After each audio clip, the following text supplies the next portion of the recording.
Hello and welcome to another episode of Daily Reflections. Pastor Sean coming to you from my front porch here in Sonoraville. I know this one is running a little late today, but we were out on the road.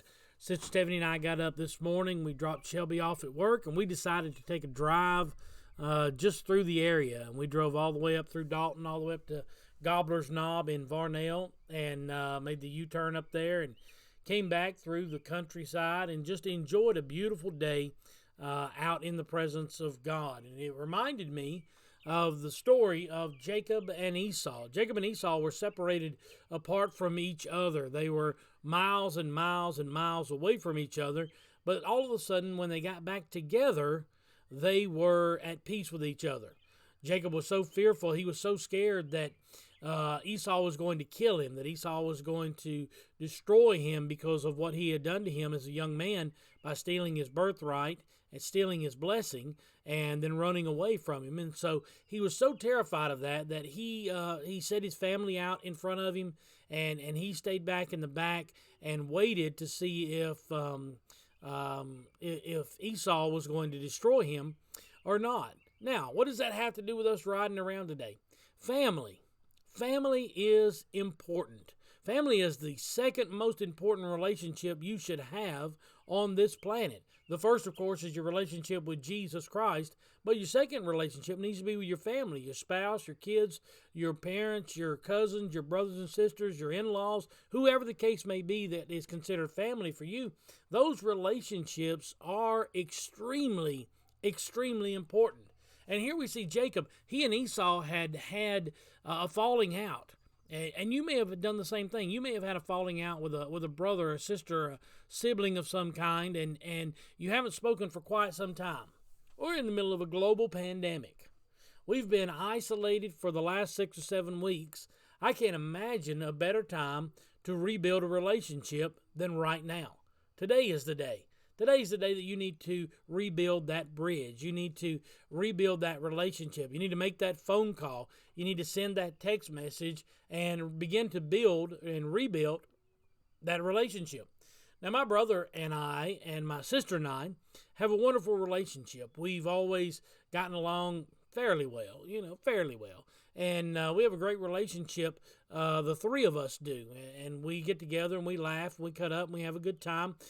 We have pretty much the same sense of humor, and mine is much better, but we have the same sense of humor, and we have a good time when we get together. My sister is extremely intelligent, and she's a family counselor, and so when we get together, the conversations go from everything from the stock market to the current political situation to medical research to sports. I mean, it goes from everything to everything, and my brother is very well versed in a lot of different things, and so he and I we'll sit down and discuss golf for 45 minutes. We'll talk about different things. I was over at his house the other day, and he had bought a fantastic new toy. He had bought it's more than a golf cart.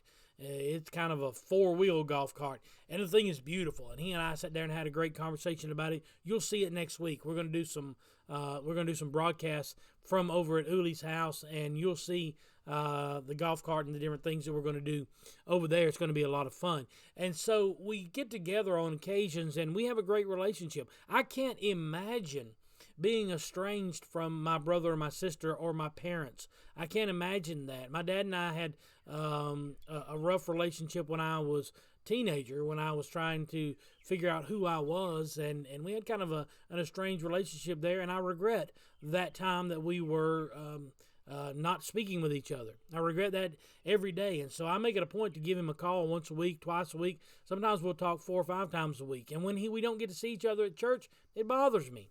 It bothers me. And so think about the relationships that you have, the good relationships and the bad relationships. Try to improve the bad ones and try to nurture the good ones. Jacob and Esau are there, and they come back together.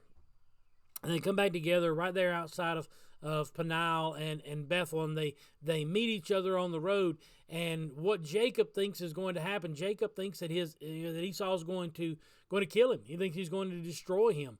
And instead, he gets off of his horse, and he comes over to him, and he hugs him, and he kisses him. and he weeps because he has missed his family member. He's missed his brother so much. And his brother is now in a reconciled relationship with him. So who is it that you can make that phone call to this week? Who is it that you can send that text message to? Who is it that you can go and visit and rebuild a relationship? So many times we wait until the end to try to apologize. Don't wait till the end. Apologize today. We wait until the end to try to say I love you. Don't wait until you're saying it to a casket. Say it now. Rebuild the relationships now. Make the phone call today and rebuild a relationship that was destroyed because of a harsh word, because of a falling out, because of a difference of opinion. Don't let that stand in the way of family. Don't let that stand in the way of reconciliation. Today is the day. Pick up the phone, make the call. Grab your phone, send the text. Get on your computer, send the email. Get in touch with that fallen away relationship and rebuild it. And watch what God will do. Coming from my front porch here on a Saturday evening, a brisk, cool Saturday evening, I'm Pastor Sean. I hope that I see you tomorrow morning at Irwin Hill. We'll be starting service at 11 o'clock. It's going to be a great day of reunion and getting back together and just being in the presence of God as a congregation. And I hope to see you in the morning at 11 o'clock. As always, I love you. I'm praying for you, and I hope to see you very soon. God bless you is my prayer.